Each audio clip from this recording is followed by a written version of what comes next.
Good evening, friends. Whether you're joining me from across the world or just down the street, whether it's late at night where you are or perhaps early morning in another time zone, welcome to this gentle journey through time. Tonight we'll drift into the ancient sands of Mesopotamia, where nearly 4,000 years ago, a king named Hammurabi carved something extraordinary into stone that would echo through the ages. Take a moment now to dim your lights. Let that soft glow wash over your space. Settle under your favorite blanket, adjust your pillow just right, and let your body sink into comfort. Feel the weight of the day slowly lifting from your shoulders like morning mist rising from a quiet river. If this calm journey helps you unwind and carries you gently toward peaceful dreams, perhaps you'll tap like and subscribe only if it feels right to you. No pressure at all. Sometimes the most beautiful gifts are given freely, just like the stories we're about to explore together. Close your eyes now, or let them grow heavy as we travel back through the corridors of time, to a place where the first written laws were born under starlit skies, where justice took its earliest form in humanity's long story. Let your breathing slow and deepen as we begin. Picture, if you will, the gentle morning light filtering through the date palms along the Euphrates River. Somewhere around 1792 BCE, the air carries the soft murmur of water lapping against reed boats and the distant call of merchants beginning their day. In this moment, in this place that feels as dreamlike as any fairy tale, a young man named Hammurabi is about to inherit something extraordinary, the throne of Babylon. Let me tell you about this world, this cradle of civilization where the very concept of writing was still relatively new, like humanity's first attempt at sending text messages. Only these messages were pressed into clay tablets with wedge-shaped symbols we now call cuneiform. Imagine the patience required. No backspace key, no autocorrect, just careful, deliberate marks in wet clay that would harden into permanent records. The morning I want you to envision begins with the soft rustle of linen curtains in the palace chambers. Hammurabi awakens not to an alarm clock, but to the gentle cooing of doves outside his window and the distant sound of temple bells marking the hour. The young king, for he is quite young, perhaps in his 20s, stretches and feels the weight of responsibility settling on his shoulders like a heavy but necessary cloak as he moves through his morning routine, washing his face in water that servants have warmed over small braziers. The scent of frankincense drifts through the corridors. This isn't just any palace. This is the heart of what will become one of history's most influential empires. But right now, in this quiet morning moment, it's simply home to a thoughtful young man who's beginning to understand that ruling isn't just about giving orders, it's about creating order itself. Picture the breakfast scene, if you will. No cornflakes here, but fresh dates that burst with sweetness, bread still warm from clay ovens, and perhaps some cheese made from goat's milk. As Hammurabi breaks his fast, he's not scrolling through news feeds, but listening to the reports of his advisors. Trade disputes between merchants, conflicts over water rights, disagreements about property boundaries, the same sorts of problems humans have been dealing with for millennia, just without the benefit of established legal precedents to guide their resolution. The kingdom Hammurabi inherited wasn't the sprawling empire it would become. Think of it more like a successful startup in the ancient world, full of potential, but still working out the kinks in its operations manual. The city of Babylon itself was impressive, with its ziggurat rising like an ancient skyscraper into the Mesopotamian sky. Its stepped sides catching the light of dawn and dusk in ways that must have seemed almost magical to those who lived in its shadow. But what struck young Hammurabi most deeply weren't the impressive buildings or the wealth of his treasury. It was the constant stream of people seeking justice.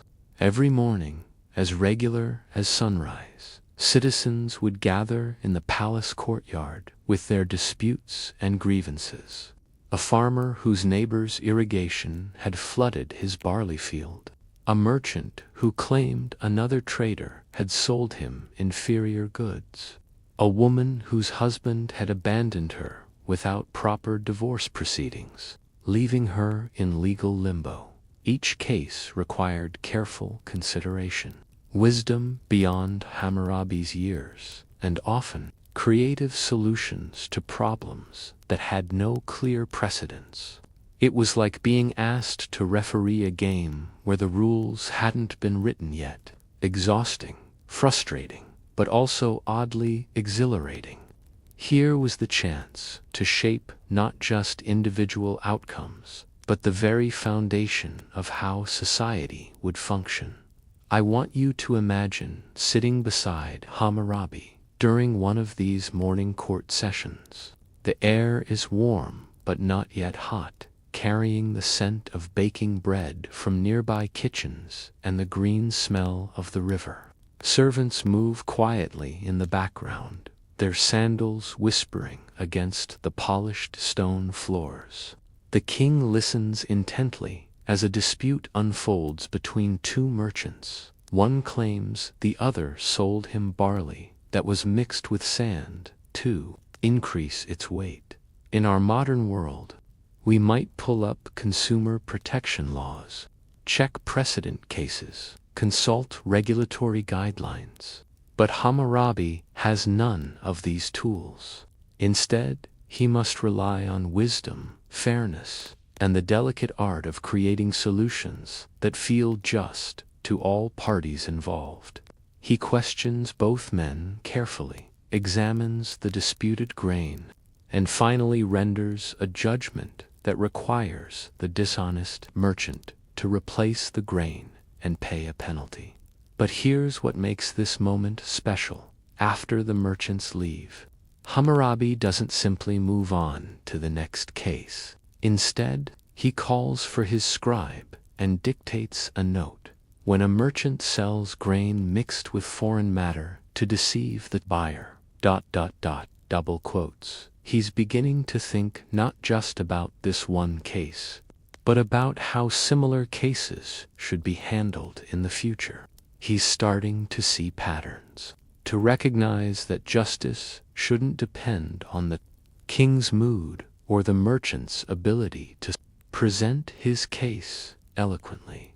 The seeds of something revolutionary are being planted in these quiet morning sessions. As you drift along with this story, imagine the soft scratch of the scribe's red stylus against clay, the careful way he forms each cuneiform symbol, the growing collection of tablets that record not just individual judgments, but the emerging principles behind them. Days flow into weeks, weeks into months, and still the cases come. A builder whose house collapsed, injuring the owner. A doctor whose treatment failed to heal his patient. A son who struck his father in anger. Each situation is unique, yet each part of larger patterns of human behavior and conflict that transcend any single time or place. Hammurabi begins to notice something fascinating. The same types of disputes arise again and again. It's as if human nature itself creates predictable categories of conflict. Property disputes, family disagreements, business dealings gone wrong. personal injuries caused by negligence or malice.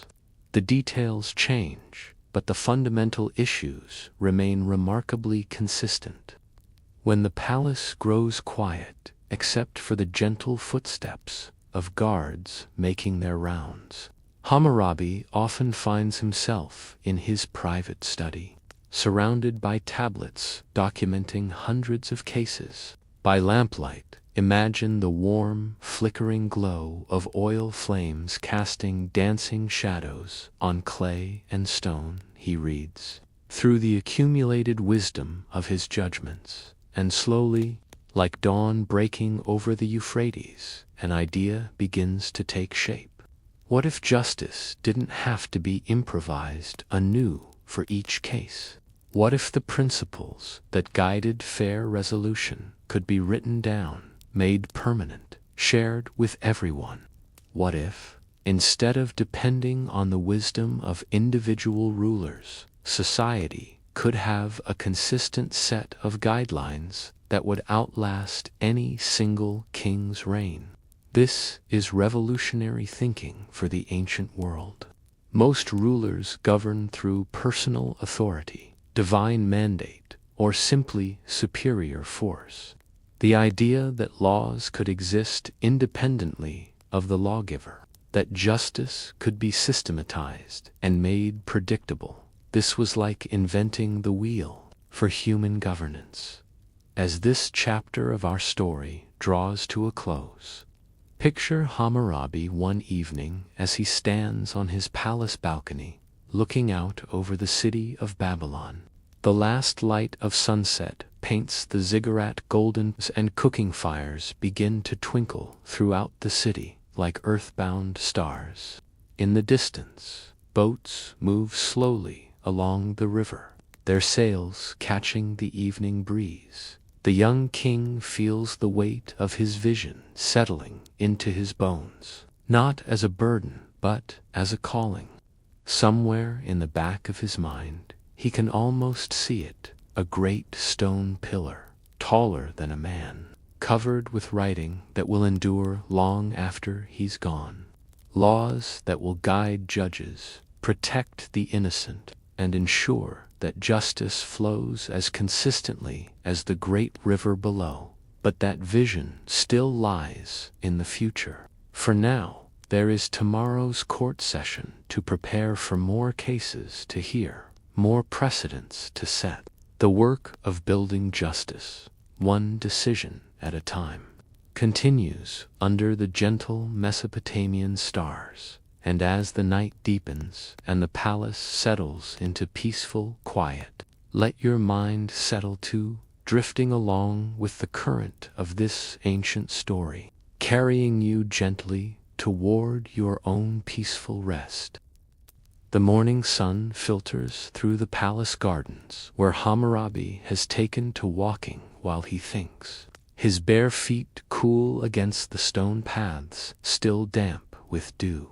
It's been 3 years since he took the throne, 3 years of constant learning, constant adaptation to the enormous responsibility of guiding his people's daily lives. The date palms rustle gently overhead, and somewhere in the distance, you can hear the soft bleating of goats being led to pasture. Let me tell you about the transformation that's been taking place, not just in Hammurabi's kingdom, but in the young king's mind. Those early months of improvised justice have given way to something more systematic, more thoughtful. Like a chef who begins by following recipes, but gradually develops an intuition for flavors and techniques, Hammurabi has begun to see the deeper patterns in human conflict and resolution. Picture him this particular morning as he pauses beside a small fountain, watching the water bubble up from its source and flow in carefully designed channels throughout the garden. The irrigation system was ancient technology by his time, but still miraculous in its way, taking the natural force of water and directing it precisely where it's needed, when it's needed. No water is wasted, no plant goes thirsty, and the entire system operates according to principles that can be understood and replicated. This is when the analogy strikes him. Justice, like water, is a natural force, but also like water, it needs channels, direction, systematic distribution to reach everyone who needs it. Left to flow randomly, it might flood some areas while leaving others parched. But with the right system, the right laws, justice could flow as reliably as the irrigation waters that keep Babylon's gardens green dot as he makes his way back toward the palace. Hammurabi's mind is already racing ahead to the morning's court session. Today's docket includes a case that's been troubling him, a situation where existing customs point in contradictory directions, where there's no clear precedent to guide his decision. It's the kind of case that keeps judges awake at night. Then and now, the dispute involves a merchant family where the father has died, leaving behind considerable debts. The creditors want to seize the man's children as slaves to work off the debt, a practice that's common and legally accepted. But the merchant's widow argues that her husband was tricked into a bad deal by a dishonest partner, and that the debt itself is unjust. She's willing to work to repay what was fairly owed, but she wants to keep her children free in the great hall where court is held. The morning light streams through high windows, creating pools of brightness on the polished floor. The widow stands with quiet dignity, her children pressed close to her sides. The creditors present their case with the confidence of men who know the law is on their side, and Hammurabi sits on his judgment seat, feeling the weight of 3 young lives hanging in the balance of his decision. This is one of those moments that changes everything. As he listens to the arguments, Hammurabi realizes he's not just deciding a single case. He's defining what kind of society Babylon will be. Will it be a place where economic misfortune can destroy families? Where children pay the price for their parents' mistakes or bad luck? Or can it be something different, something more compassionate while still maintaining the economic stability that trade requires? The solution he crafts is innovative for its time. He rules that the debt is valid, but limits debt slavery to 3 years maximum. After that period, all debts of this type are considered paid in full, regardless of the amount of work performed. It's like an ancient version of bankruptcy protection, revolutionary thinking that balances the rights of creditors with basic human dignity. But here's what makes this moment truly special. After rendering his judgment, Hammurabi does something unprecedented. He calls for his chief scribe and dictates not just a record of this case, but a general principle.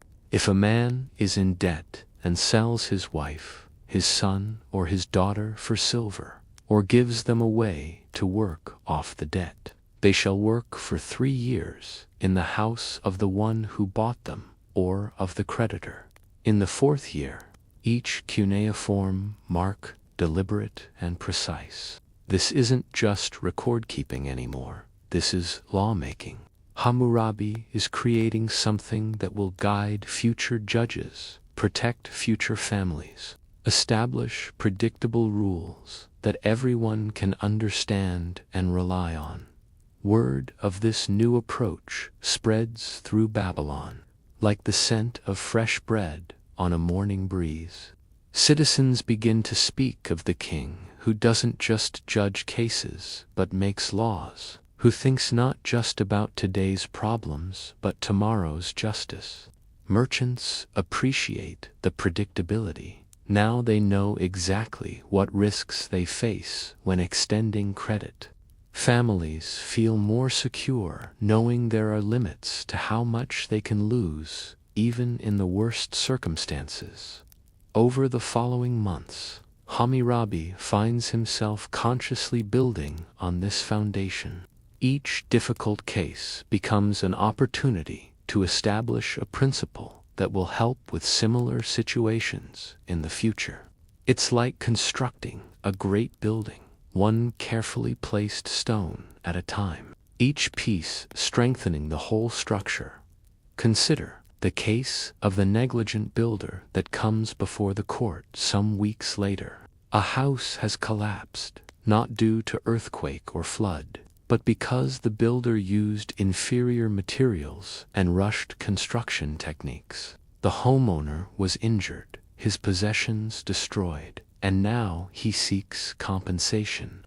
Under traditional approaches, this might be handled as a simple matter of financial restitution. But Hammurabi sees an opportunity to establish broader principles about professional responsibility and public safety. The judgment he renders establishes different penalties based on the severity of the consequences. If a house collapses and kills the owner, the builder forfeits his own life. If it kills the owner's son, the builder's son dies.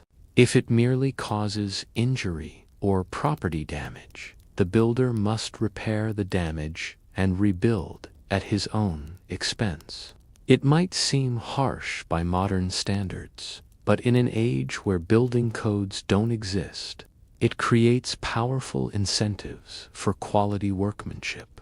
More importantly, it establishes the principle that professionals are responsible for the consequences of their work, a concept so fundamental to modern society that we take it for granted. Your doctor, your mechanic, your contractor all operate under legal frameworks that trace back to insights like Hammurabi's. As winter settles over Babylon, bringing cooler nights perfect for contemplation, Hammurabi begins to envision something grander than individual laws addressing specific problems. He starts to see the possibility of a complete legal code, comprehensive system that would address all the major areas of human conflict. Cooperation. Imagine him in his study during these long winter evenings, surrounded by hundreds of clay tablets documenting his judgments and emerging laws. Oil lamps flicker gently, casting warm light over the accumulated wisdom of years of careful judicial work. Outside, the night is quiet except for the distant sound of the river and the soft footsteps of palace guards making their rounds. He begins organizing the laws by category: family relations, property rights, commercial dealings, personal injury, criminal behavior. Like a librarian arranging books by subject, he's creating a system that makes sense, that allows people to find the guidance they need for their particular circumstances. The family law sections address marriage contracts, divorce procedures, inheritance rules, and the responsibilities of parents and children toward each other. The commercial codes cover everything from contracts for hiring boats to regulations about the sale of wine. The criminal statutes establish consistent punishments for theft, assault, and more serious crimes. What emerges is revolutionary, not just for its comprehensiveness, but for its underlying philosophy.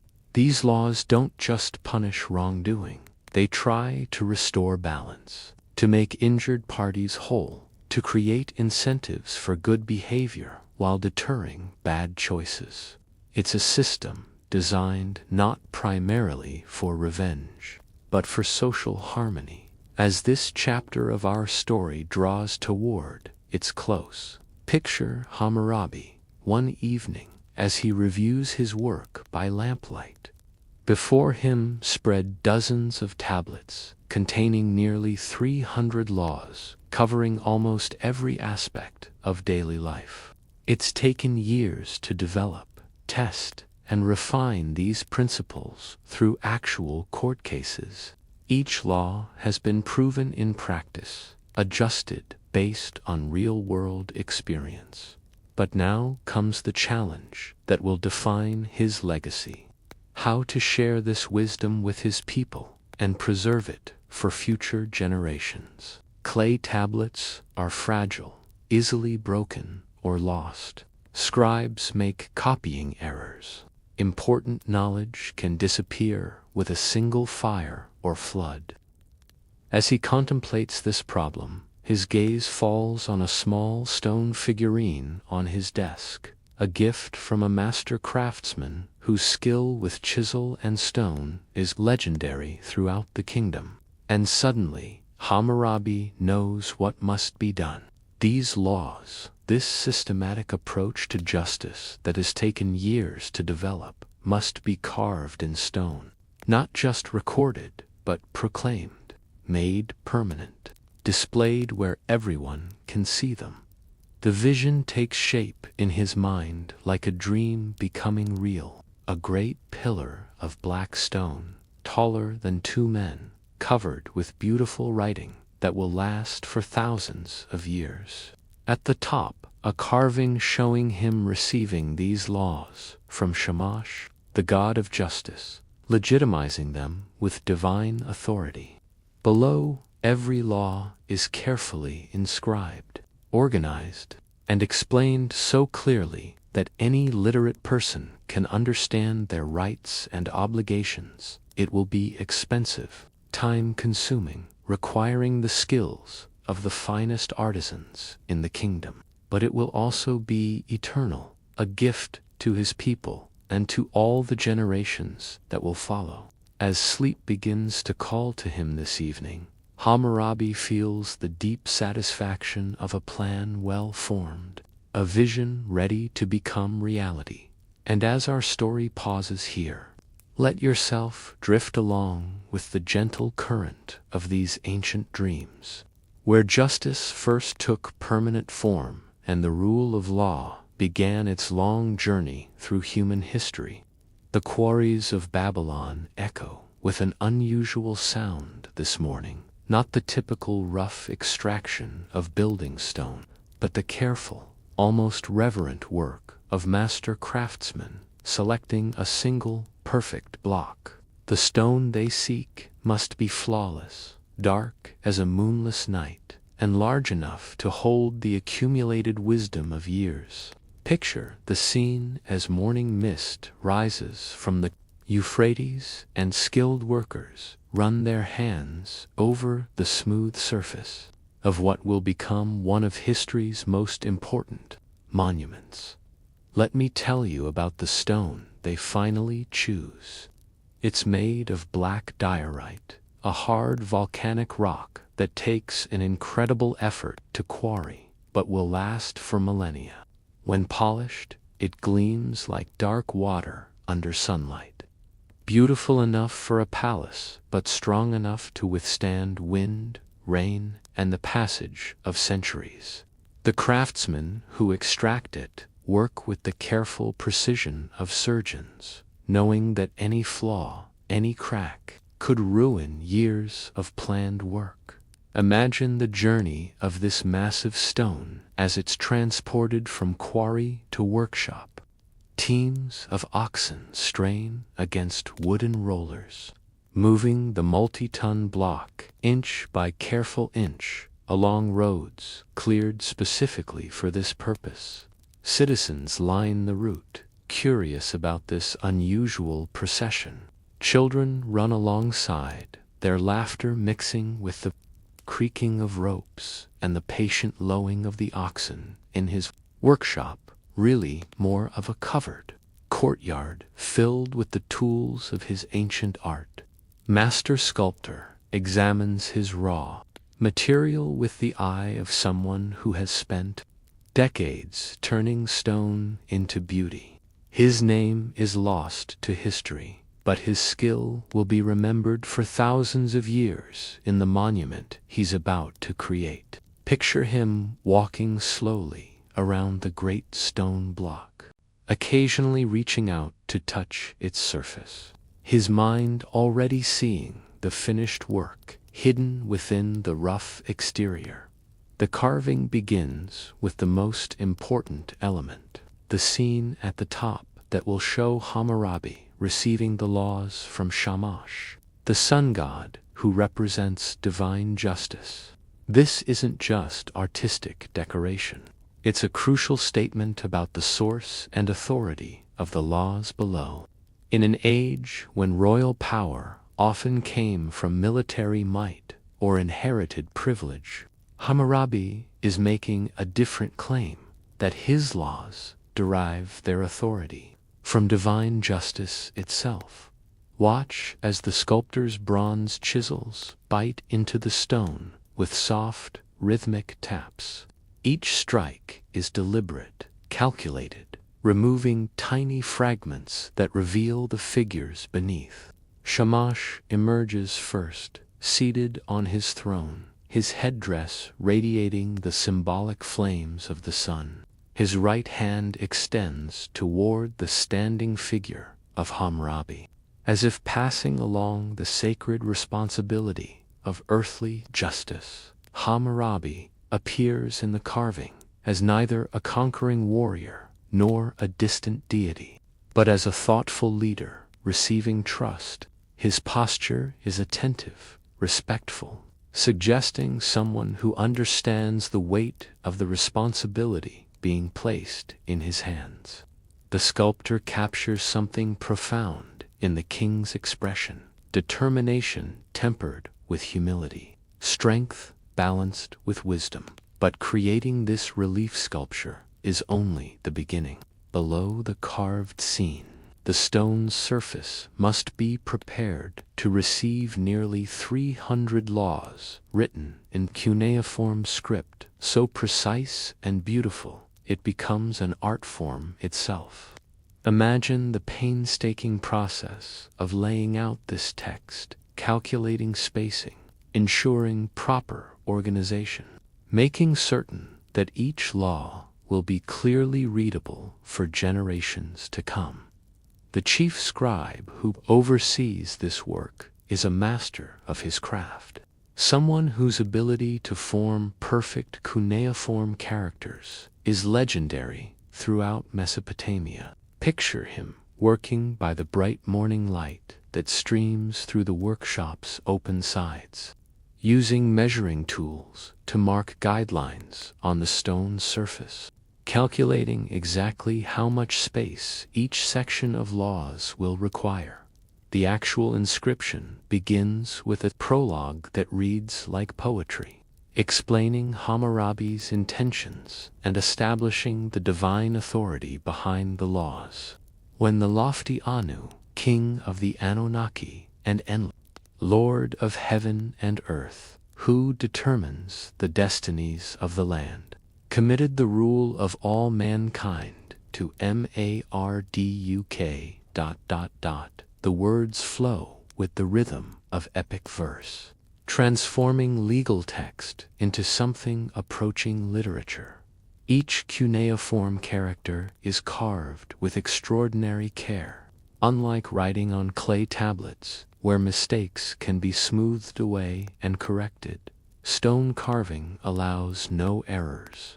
Every wedge-shaped mark must be perfectly placed on the first attempt, each character formed with the precision of a master calligrapher working in an unforgiving medium.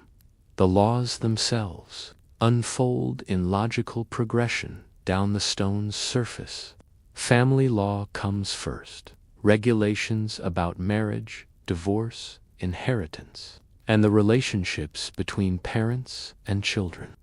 Picture how these might have resonated with ordinary citizens of Babylon. For the first time, they could know with certainty their rights and obligations.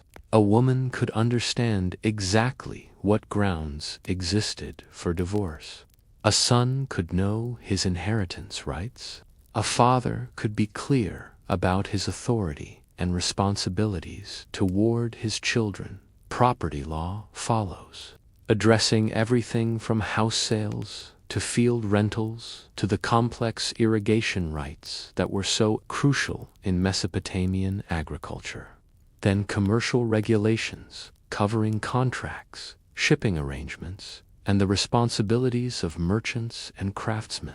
Each section builds on the others, creating a comprehensive system that addresses nearly every aspect of daily life in an ancient city. The criminal code establishes punishments that often follow the principle we know as an eye for an eye, but with sophisticated gradation based on social status and circumstances. A crime against a noble might carry a different penalty than the same offense against a commoner, reflecting the social realities of the time while still establishing consistent, predictable consequences for criminal behavior. But perhaps the most revolutionary aspect of these laws isn't their content, but their accessibility. By carving them in stone and displaying them publicly, Hammurabi is making law transparent in a way that had never been attempted before. No longer could justice depend solely on the whims of officials or the favor of the powerful. Anyone who could read, or could find someone to read for them, could know exactly what the law said about their situation. As the inscription work progresses through the summer months, word of the project spreads throughout the kingdom and beyond. Visiting merchants carry tales of the Babylonian king who is carving his laws in stone. Diplomats from other cities come to observe this unprecedented experiment in legal transparency. The workshop becomes something of a pilgrimage site for anyone interested in justice, governance, or simply witnessing something entirely new in human history. The work requires extraordinary patience. On a good day, perhaps a dozen laws might be completely carved. Complex passages might take several days to complete. The sculptors and scribes work in shifts, taking advantage of every hour of good light, knowing that this monument will represent not just Hammurabi's vision, but the skilled craftsmanship of everyone involved in its creation. Picture one of those late summer afternoons as the work nears completion. The setting sun slants through the workshop, casting long shadows that make the newly carved text seem to dance on the stone's surface. The master sculptor steps back to examine the day's work, running his fingers gently over characters that will still be readable for 1,000 years. Later, Hammurabi himself visits the workshop regularly, not to interfere with the craftsman's work, but to witness the transformation of his vision into permanent reality. Sometimes he brings visitors, foreign ambassadors, or local officials who need to understand the significance of what's being created. Other times, he comes alone, walking slowly around the great pillar, reading the laws that have emerged from years of careful judicial work. As autumn approaches and the inscription nears completion, preparations begin for the monument's installation in Babylon's main temple. The location is carefully chosen, not in the palace where it might serve the king's glory, but in a public space where citizens can come to read the laws, settle disputes, and understand their rights and obligations. The epilogue, carved at the stone's base, speaks directly to future generations. Let any oppressed man who has a cause come before my statue as King of Justice, and let him have my inscribed stela read aloud to him. Let him hear my precious words, and may my stela make his case clear to him. It's a promise that echoes across the centuries, that justice should be accessible, understandable, and available to all who seek it. And as this chapter of our story draws to a close, imagine that final evening when the work is complete. The great stone stands, finished, its surface covered with nearly 8 feet of perfectly carved text, the relief at its top gleaming in the lamplight. Tomorrow it will be moved to its permanent home, but tonight it rests in the workshop like a sleeping giant, ready to awaken into immortality. Let your mind rest to drifting along with this ancient story of human ambition and divine inspiration, carrying you gently toward peaceful dreams. The ceremony begins at dawn, when the first rays of sunlight touch the top of Babylon's great ziggurat, and the morning star still glimmers in the western sky. Picture this moment as the entire city seems to hold its breath. Shopkeepers leaving their stalls unattended, farmers walking in from distant fields, families gathering in their best clothing to witness something unprecedented in human history. Today, the law becomes permanently visible, carved in stone and placed where every citizen can see it. Let me tell you about the procession that escorts Hammurabi's great stone pillar from the craftsman's workshop to the temple of Marduk, where it will stand for centuries. The pillar itself, nearly 8 feet tall and carved from that beautiful black diorite, rests on a specially constructed wooden platform pulled by 12 oxen, 3 teams of 4, their horns decorated with ribbons of blue and gold. The royal colors of Babylon. The route through the city has been prepared for weeks. Streets have been swept and watered to keep down dust. Flower petals, roses, and jasmine, gathered from palace gardens, are scattered along the path, releasing their fragrance with each footstep of the procession. The air itself seems to shimmer with anticipation, carrying the scent of incense from temple braziers and the sound of drums keeping slow. Ceremonial time. Hammurabi himself walks beside the stone, not riding in a chariot or carrying on a litter as might befit a king, but on foot like any other citizen approaching the temple. His simple white robes contrast with the ornate ceremonial dress of the priests and nobles who accompany him. This is deliberate symbolism, the king presenting himself as the servant of justice rather than its master, the human instrument through which divine law has found earthly expression. Behind him walks a carefully organized group that represents every level of Babylonian society. Palace officials and temple priests, yes, but also merchants and craftsmen, farmers and boat builders, even representatives of the foreign communities that have made Babylon their home. The message is clear. These laws belong to everyone, not just justice, like sunlight, should fall equally on all who dwell within its reach. Picture the faces in the crowd as the procession passes.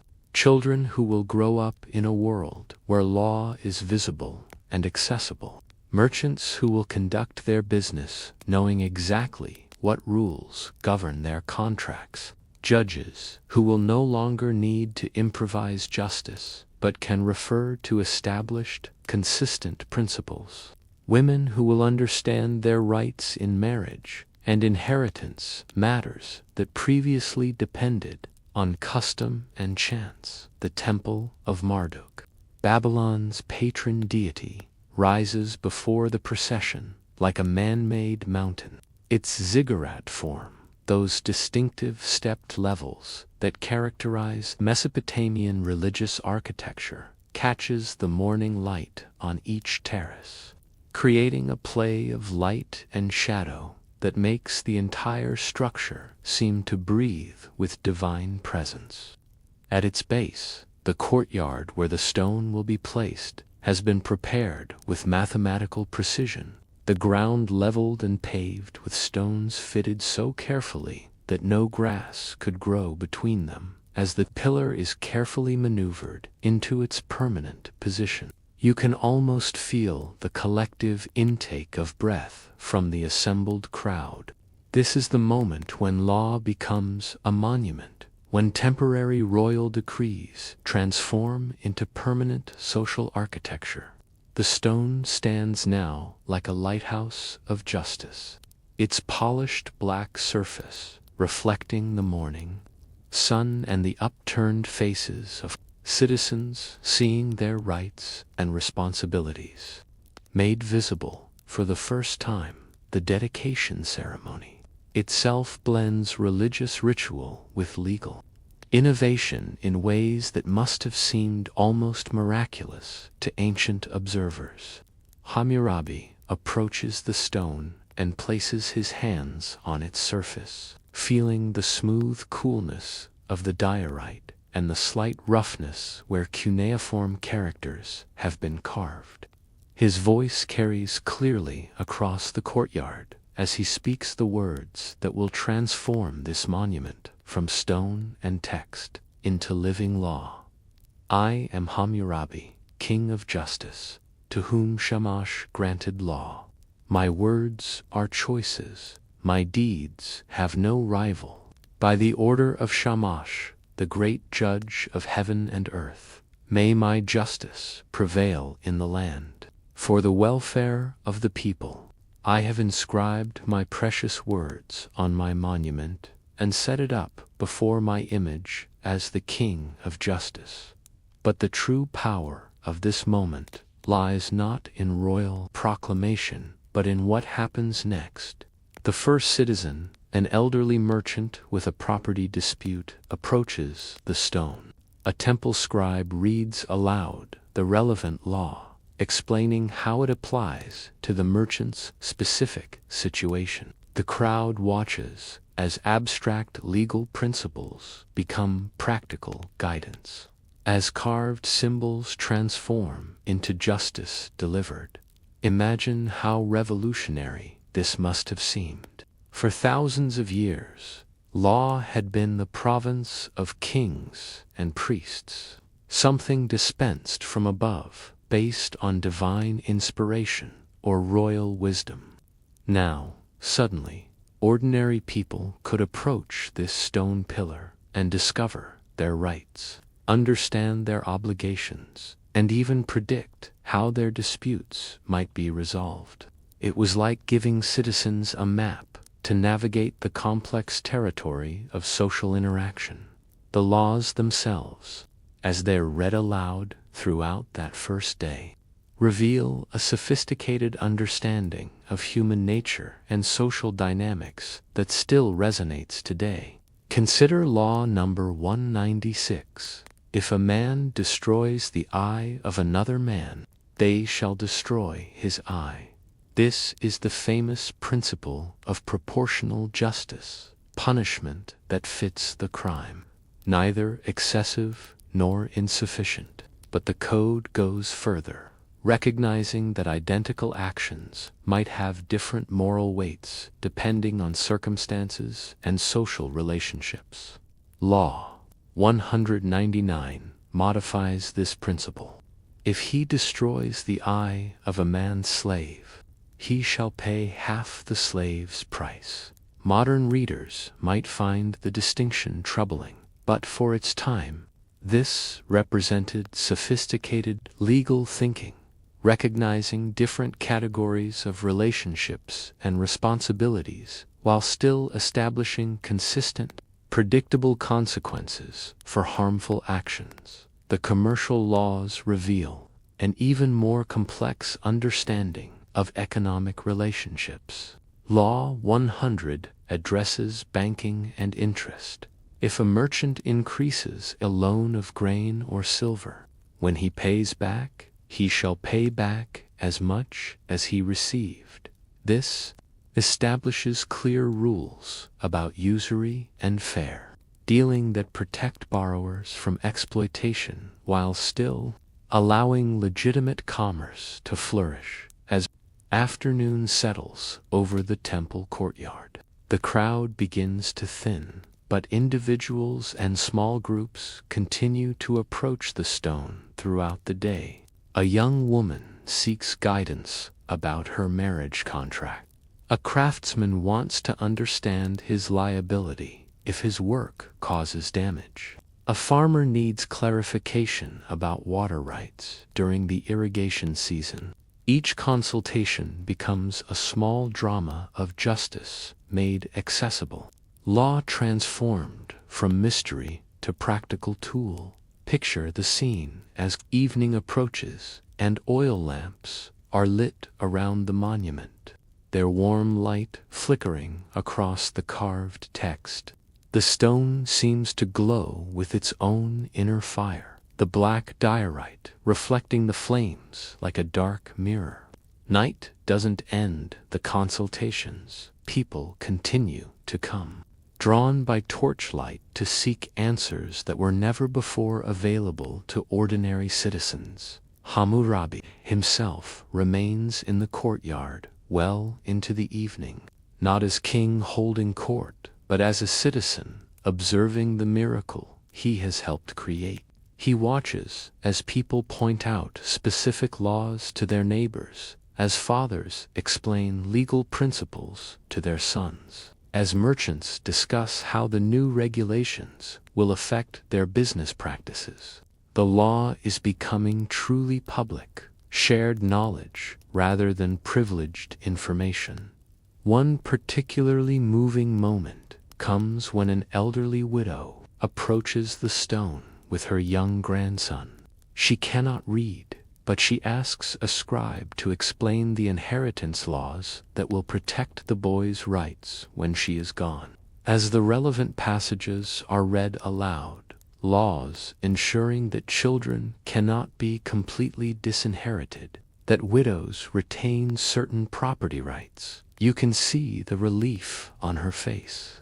The law has become her ally, not her mystery. As the night deepens and the city settles into quieter rhythms, the monument stands sentinel in the courtyard, its message now part of Babylon's permanent landscape. Tomorrow will bring new consultations, new applications of these ancient principles to contemporary problems.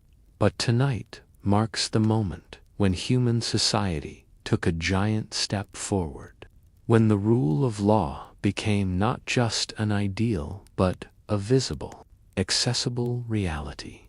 The stars that shine down on Babylon this night are the same stars that shone on the earliest human settlements, the same celestial lights that guided nomadic tribes and witnessed the first cities rising from fertile plains. But the light emanating from this temple courtyard, the steady glow of justice made permanent and public, is something entirely new under those ancient stars. And as this chapter of our story draws to its close, let yourself drift along with the gentle rhythms of that ancient evening, where law first became luminous and justice found its eternal voice in stone. The morning sun casts long shadows across Babylon's great marketplace, where the bustle of commerce provides the perfect backdrop for observing how Hammurabi's laws work in daily practice. Picture this scene: merchants arranging their wares on wooden tables and reed mats, the air filled with the calls of sellers advertising fresh dates, fine textiles, and tools forged by skilled craftsmen. But there's something different now, something you can sense in the more confident voices, the calmer negotiations, the way disputes are resolved with reference to specific, known principles rather than heated argument and chance. Let me tell you about Nabur, a grain merchant whose morning routine now includes a stop at the great stone monument before opening his stall. It's become his habit to read through the commercial laws carved there, not because he's forgotten them, but because they've transformed the way he thinks about his business. Where once he operated by intuition, custom, and whatever seemed fair in the moment, now he has clear guidelines that protect both him and his customers. Today brings the kind of situation that once might have led to bitter conflict. A boat captain named Sumalel arrived from Apriver with a cargo of barley that Nabarim contracted to purchase 3 months ago. But the grain is damp from unexpected rains during transport, some of it already showing signs of spoilage. Under the old system, this would have meant lengthy arguments, possible violence, and resolution dependent on who had more influence or louder friends. Instead, both men walk together to the stone monument, their footsteps echoing softly on the temple courtyard's paved stones. The morning light illuminates the carved text with perfect clarity as they locate law number 235.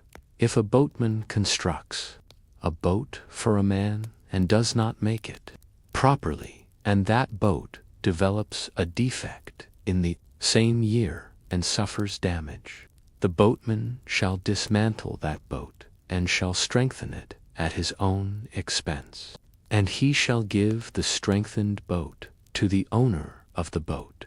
While this law specifically addresses boat construction, its principle applies clearly to their situation. When goods are damaged due to inadequate preparation or care during transport, the transporter bears responsibility.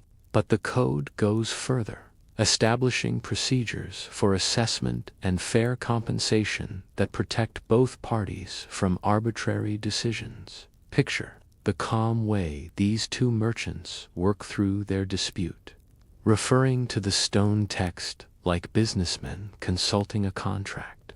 There's something almost meditative, the thoughtful application of written principles to specific circumstances, the gradual emergence of a solution that both parties can accept as just. Sumulel agrees to replace the damaged grain from his other cargo and to adjust his boat's storage system to prevent future moisture problems. But the real beauty of this moment lies in what doesn't happen.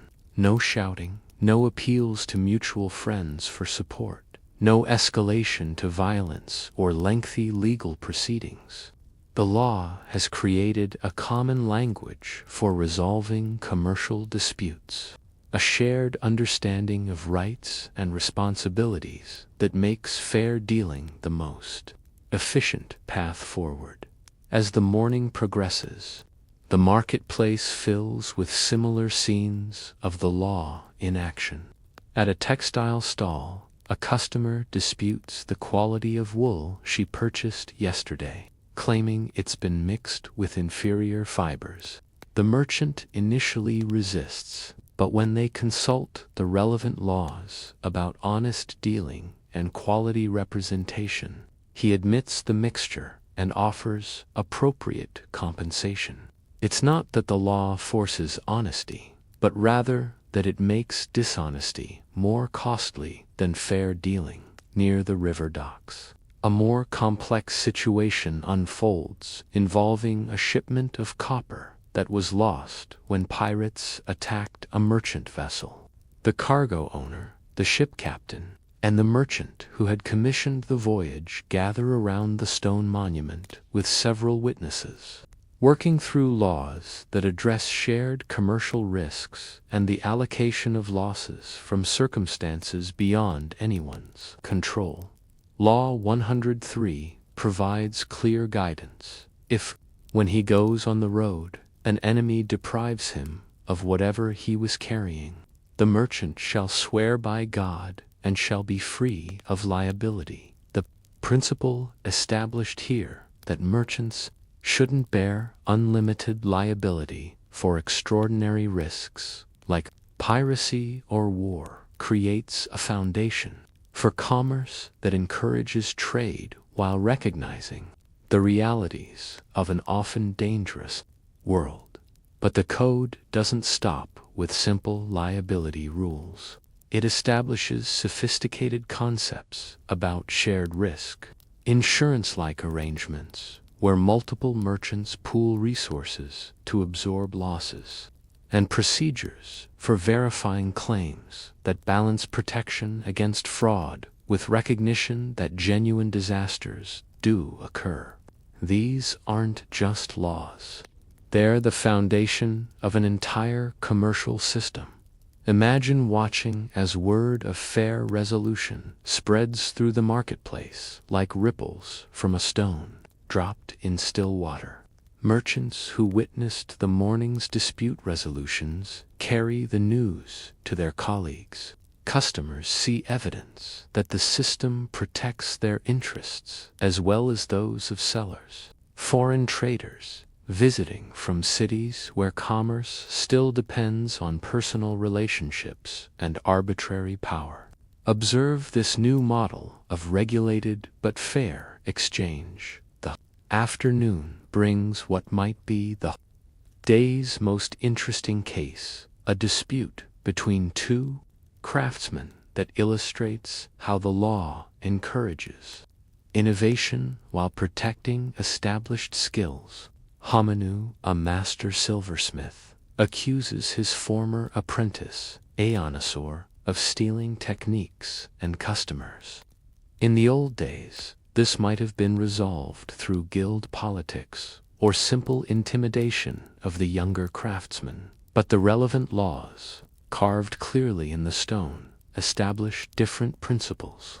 While masters deserve loyalty from their apprentices, the code also recognizes that skills, once learned, become part of the apprentice's legitimate capabilities. The law protects trade secrets and customer relationships, while also ensuring that knowledge and innovation can spread through society. Law 188 addresses the relationship directly. If a craftsman takes a son for adoption and teaches him his handicraft, he may not be reclaimed. This establishes that training creates permanent relationships and obligations, but also permanent rights. Once Aeonasaur completed his apprenticeship, his skills became his own property, though he retained ongoing obligations of respect and fair dealing toward his former master.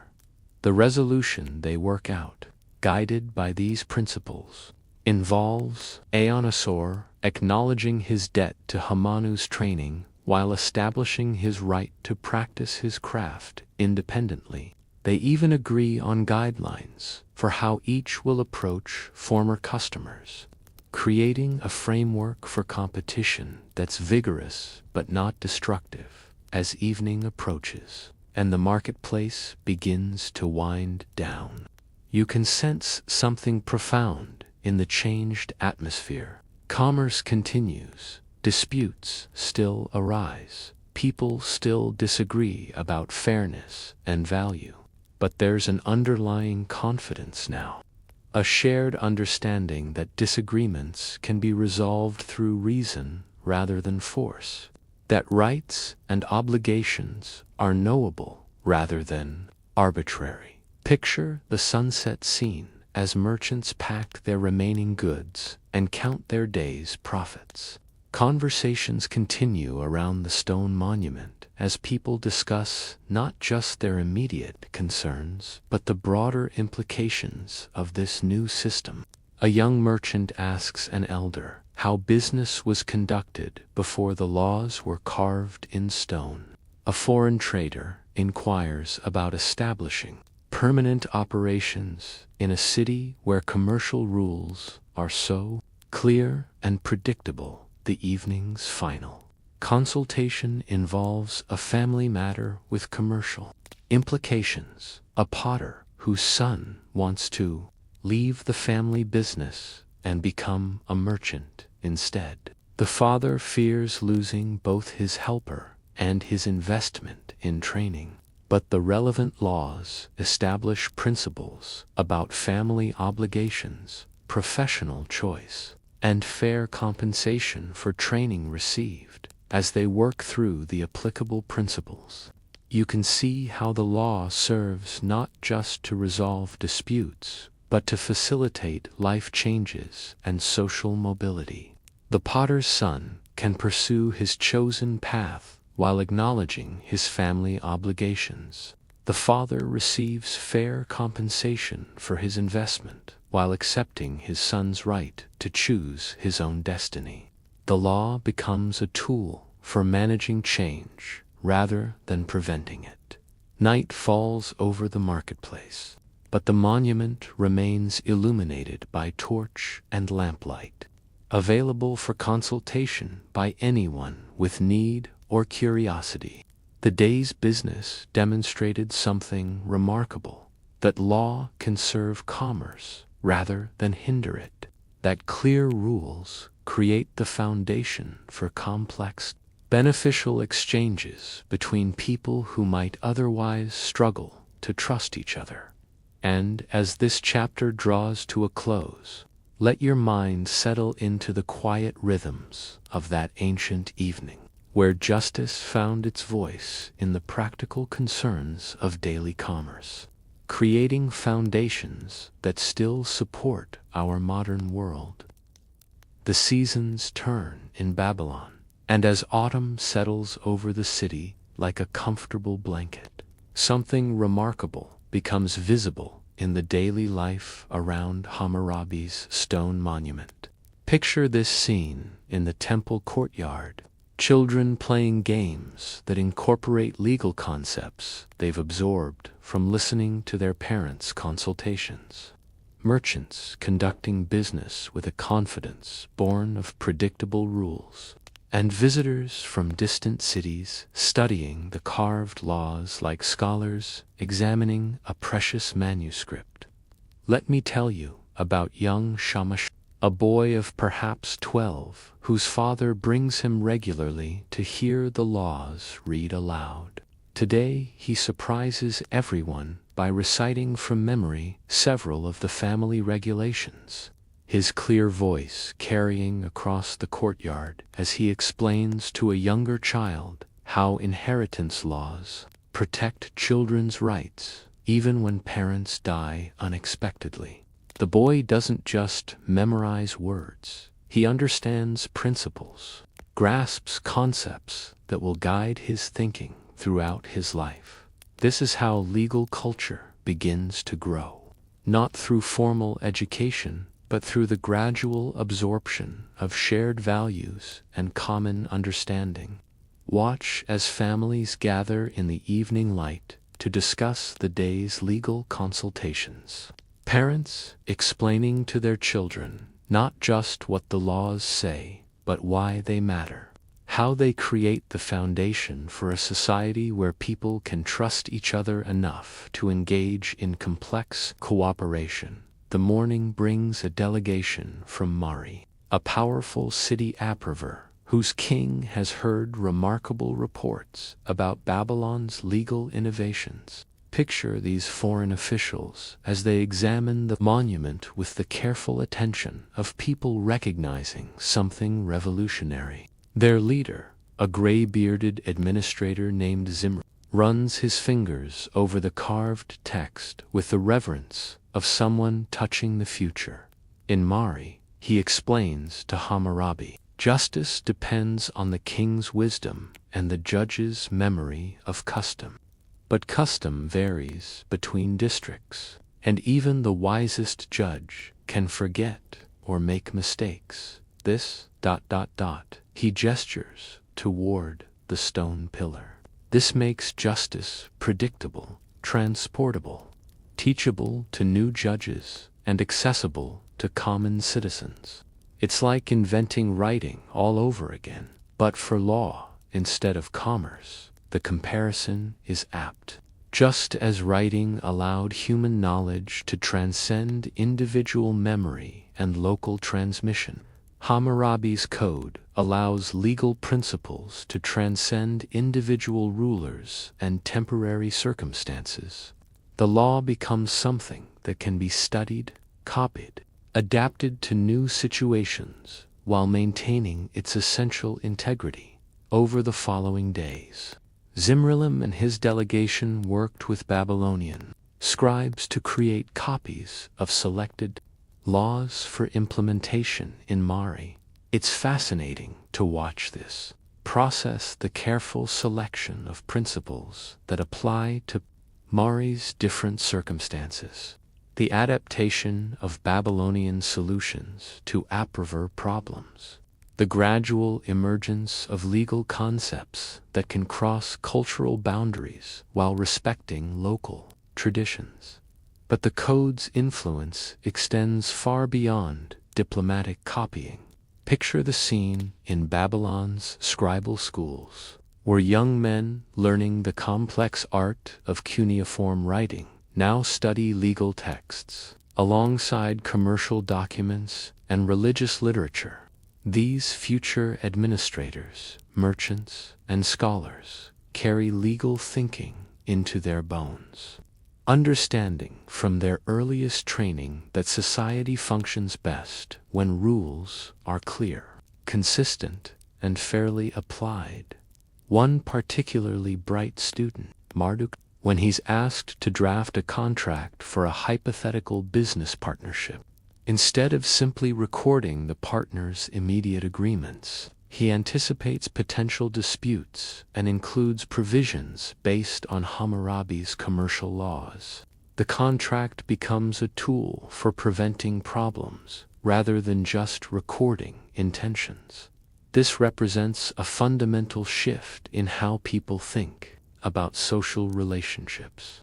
Before, the code agreements were personal, dependent on individual trust and community pressure for enforcement. Now they can be systematic, referring to established principles that create predictable frameworks for cooperation between people who might not know each other well enough. For purely personal trust, the autumn months bring harvest time and, with it, the complex property and commercial disputes that arise when agricultural wealth moves from fields to granaries to markets. Picture the steady stream of farmers, landlords, merchants, and workers who approach the stone monument seeking guidance about their rights and obligations in these seasonal transactions. One case illustrates beautifully how the code has evolved beyond its original text to become a system of legal reasoning. A tenant farmer claims his landlord is demanding excessive rent payments beyond their original agreement. The specific situation isn't directly addressed in any single law, but several related principles combine to create guidance. Laws about honesty in commercial dealings, regulations preventing exploitation of vulnerable parties, and principles establishing the sanctity of contracts work together to address the dispute. The resolution requires the landlord to honor his original agreement, while also establishing the tenant's obligations to maintain the property and share risks from circumstances beyond anyone's control.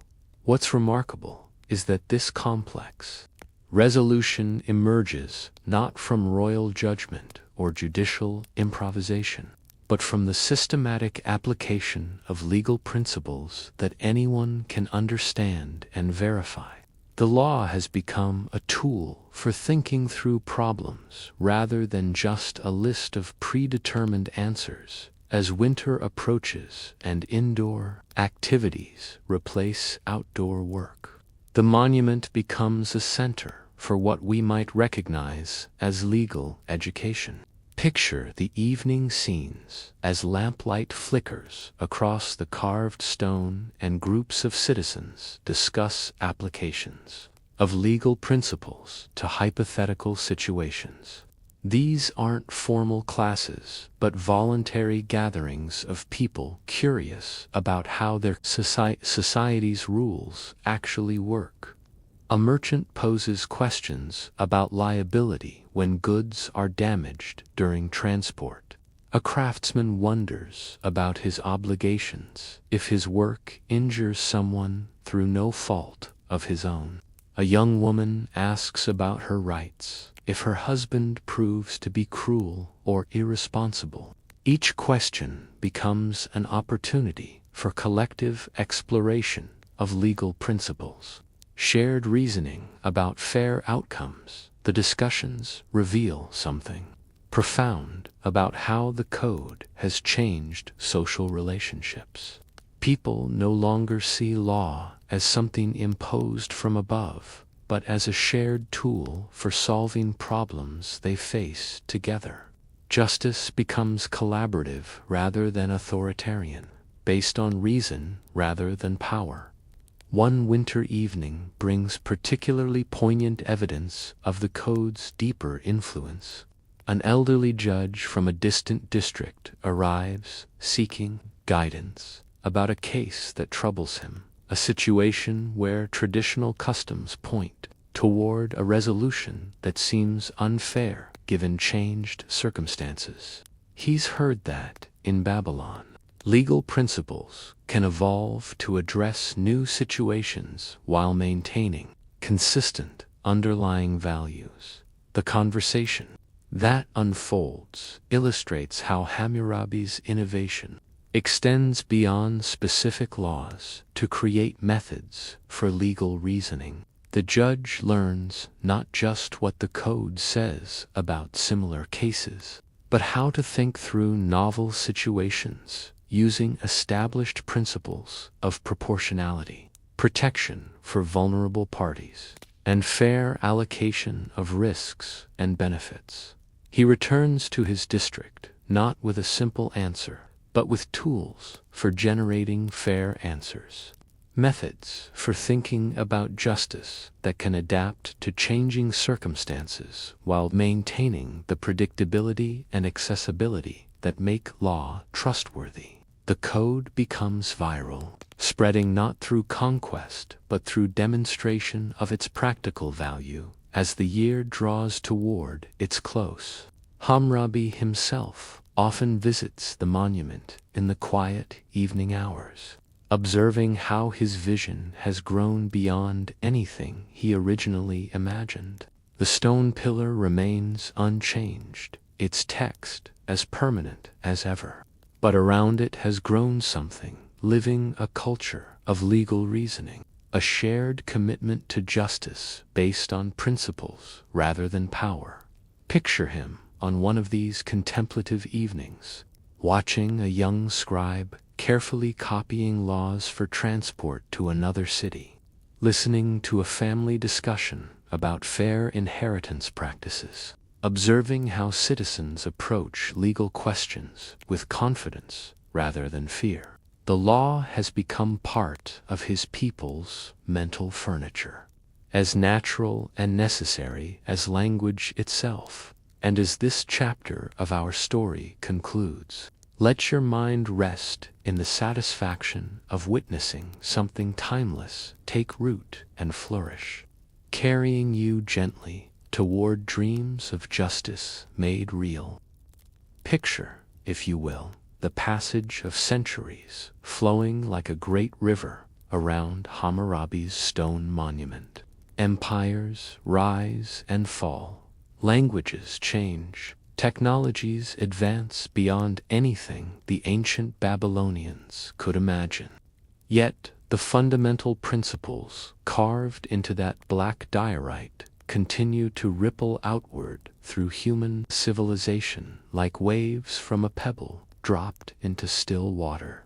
Tonight, let me take you on a journey through time to see how those ancient insights about justice, fairness, and the rule of law have traveled through history to shape the world we know today. The first echo comes just a few centuries after Hammurabi's death, when Hebrew scribes in distant Canaan encounter Babylonian legal traditions through trade, diplomacy, and the complex cultural exchanges that connect ancient civilizations. Picture a scholar working by oil lamplight, carefully studying legal concepts that seem to offer something his own people need. Systematic approaches to justice that balance divine authority with practical human needs. When these Hebrew thinkers craft their own legal codes, they adapt Hammurabi's innovations to their particular religious and cultural circumstances.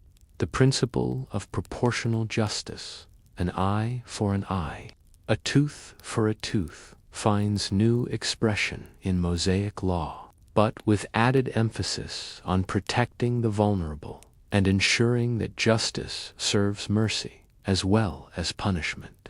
It's like watching a musical theme develop variations, each culture adding its own harmonies while preserving the essential melody. The concept of written, accessible law proves especially powerful, just as Hammurabi carved his principles in stone for all citizens to see. Hebrew lawmakers create texts that make divine commandments visible and teachable. The idea that law should be knowable rather than mysterious, that justice should follow predictable principles rather than arbitrary authority, travels from Babylon to Jerusalem and begins its long journey through human consciousness.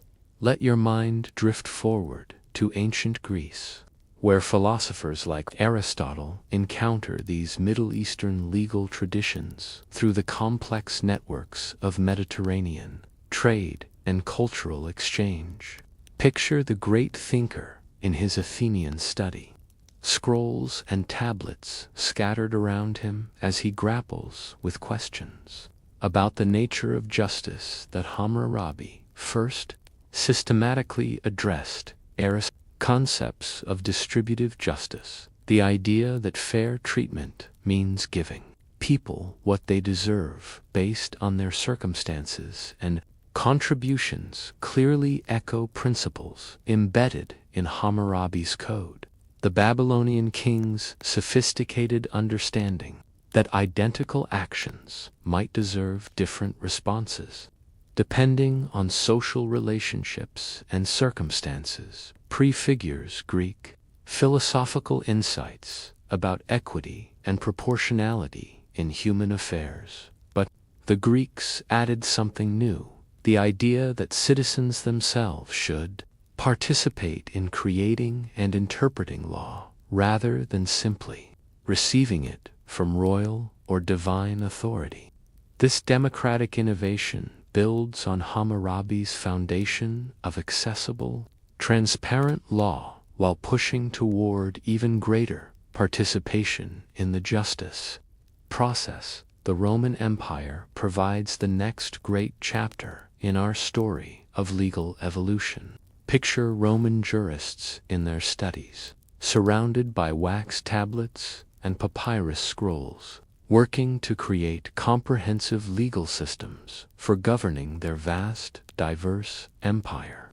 They study every legal tradition they encounter, from Germanic customs to Egyptian regulations, but they pay special attention to the systematic approaches pioneered by Mesopotamian lawmakers like Hammurabi.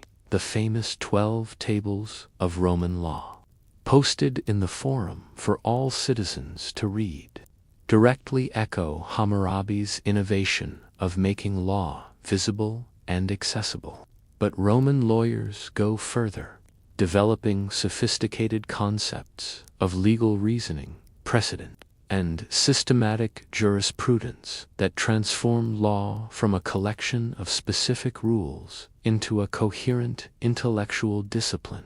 Roman legal concepts, the presumption of innocence, the right to legal representation, the systematic organization of civil and criminal law, all build on foundations that trace back through Greek philosophy and Hebrew law to those original Babylonian insights about how human societies can organize themselves around predictable, fair principles rather than arbitrary power. As the Western Roman Empire fades and medieval Europe, picture monks in monasteries, scriptoriums, carefully preserving and copying legal texts that carry these ancient principles forward through the dark centuries.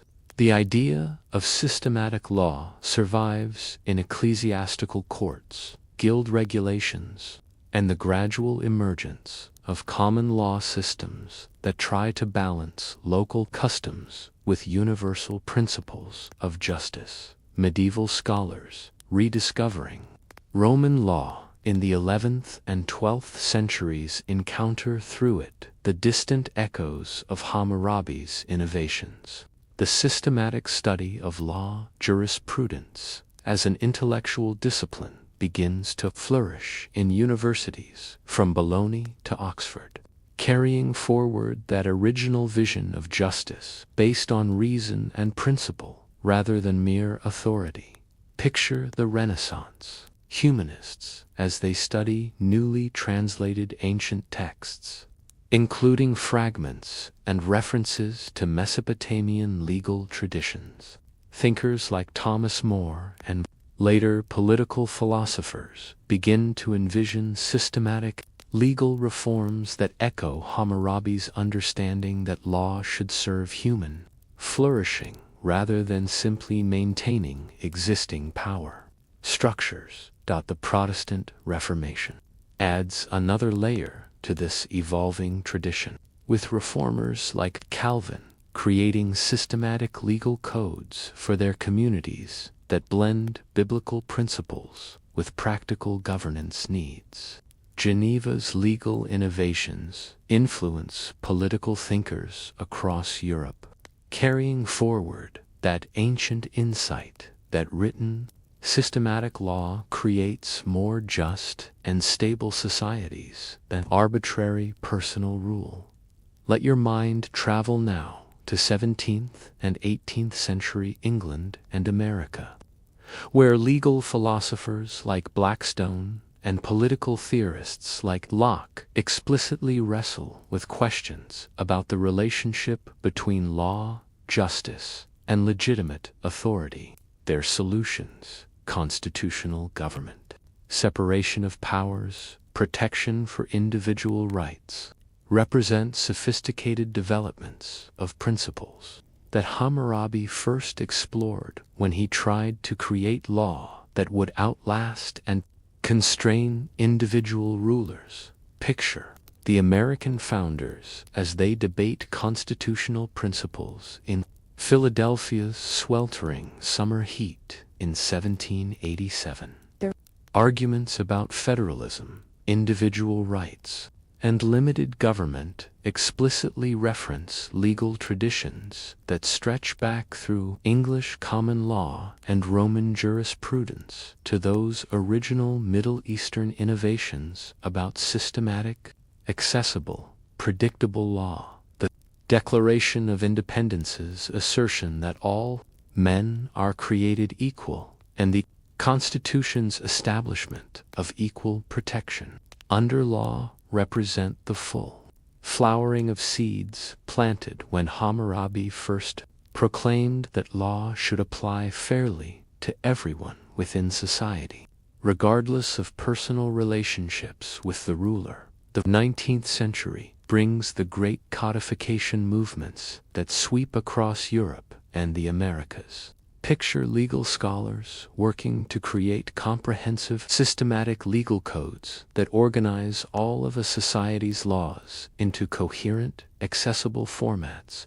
The Napoleonic Code, the German Civil Code, and similar projects in dozens of countries all reflect that original Babylonian insight that law should be knowable, systematic, and permanent rather than arbitrary and personal. modern. International law, from the Geneva Conventions to the Universal Declaration of Human Rights, represents perhaps the ultimate extension of Hammurabi's vision. Just as he created law that could govern diverse populations within his empire, contemporary legal institutions try to establish principles that can guide relationships between different nations and cultures while respecting local traditions and circumstances. Picture today's international courts and human rights tribunals as they grapple with questions about universal justice that would be immediately recognizable to ancient Mesopotamian legal thinkers. How do you balance respect for local customs with protection for vulnerable individuals? How do you create predictable, fair procedures for resolving disputes between parties with very different cultural backgrounds and assumptions?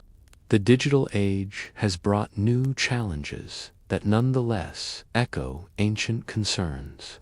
Picture contemporary debates about internet privacy, artificial intelligence, and global commerce, all of which require the kind of systematic legal thinking that Hammurabi pioneered when he tried to create comprehensive rules for complex social and economic relationships. Modern legal systems' emphasis on transparency, public access to legal information, and systematic organization of law into searchable databases directly continues. Hammurabi's innovation of making law accessible to ordinary citizens. When you look up a statute online or use legal databases to research your rights, you're using technological tools to access the same kind of transparent, systematic legal information that Hammurabi first made available by carving laws in stone. As we reach the end of this long journey through legal history, picture once more that original scene, Hammurabi's monument standing in Babylon's temple courtyard, citizens approaching it to understand their rights and responsibilities, scribes copying laws for transport to distant cities. That image contains within it the seeds of every subsequent development in human legal thinking. From constitutional democracy to international human rights law, the specific content of laws changes with time and circumstance, but the fundamental insights embedded in Hammurabi's code remain remarkably constant. Justice should be systematic rather than arbitrary. Law should be accessible to those it governs. Rules should be predictable and fairly applied. Legal authority should derive from principles rather than personal power. These ideas, first given permanent form in ancient Babylon, continue to guide humanity's ongoing struggle to create societies based on justice rather than mere force. And as our story concludes, let yourself rest in the satisfaction of witnessing how human wisdom, once discovered, travels through time like starlight crossing vast distances to illuminate distant worlds. The light that first shone from Hammurabi's stone monument still guides us today, still helps us navigate the complex challenges of living together fairly and peacefully. May these memories of justice taking root in human soil guide you into peaceful dreams, where the echoes of ancient wisdom blend with hopes for tomorrow's fairness. If this gentle journey through time helped you drift toward rest, perhaps you'll let me know in the comments below. Sweet dreams, dear friends.